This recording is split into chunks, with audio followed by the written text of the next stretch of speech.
Hello, everyone, online family. I am doing a very quick book review for you before a play date begins in a minute and maybe even nap time is over. Shh, go. Because I have been thinking a lot about boundaries lately and reading books about boundaries, and you need to respect my boundaries. Go, go. And I just finished reading this book this week, and probably when I was like 15 or 30 pages into it, I started thinking, if you have been reading books about boundaries or you're exploring having better boundaries, this may be a book that you want to get to look at it from a fictional point of view. Because here's the crazy thing. I could present facts to you.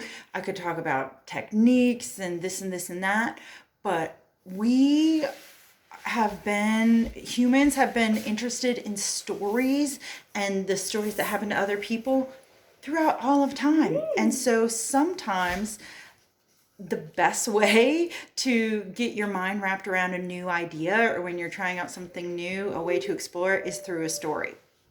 So I picked this up off the I forget what it's called, new books shelf at the library. And at first, I wasn't sure if I wanted to get it because I thought it might be too cutesy. But I knew I needed something light. Last month for my one book club, we were reading The Sun Also Shines, I think is the name of it. And it's about death row, and it's very heavy. And I've been reading a lot of business books and other books that are just a little bit heavy in nature.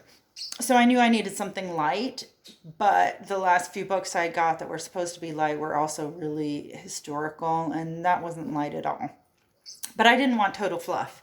And I feel like this is such a great balance of it's light, but you get so immersed in it. And another thing that I love about this book is both of the main characters really love nature. And so they talk about interacting with the pebbles and the trees and the wind blowing, and they like to go for walks every day. And bushes. And bushes. Shh. This is my video, not yours. And so that was such a delight. So the main character is named Ellie, and she is the one who I believe needs to work on some boundaries.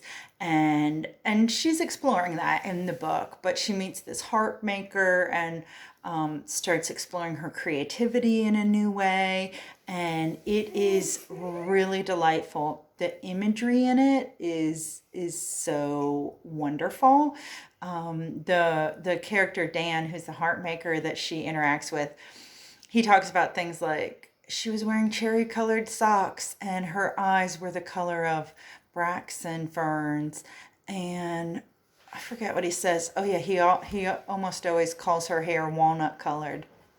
And so it was just really great to read a book with rich imagery that wasn't just calling something brown, or calling something red, and read a book by a nature lover, which you can definitely tell that Hazel Pryor is. This is also her first book, so I think, hey, we should all read this and support her. Like, after I'm done with this, I need to go put a review on Goodreads so that other people can know that I think this is a great book.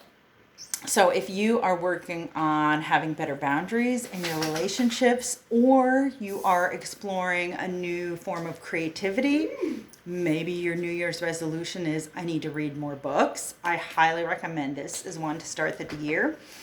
And it's also great if you want to improve your own writing, because I love the way she uses rich sensory detail in the book, not just visual, but also audio too, and audio.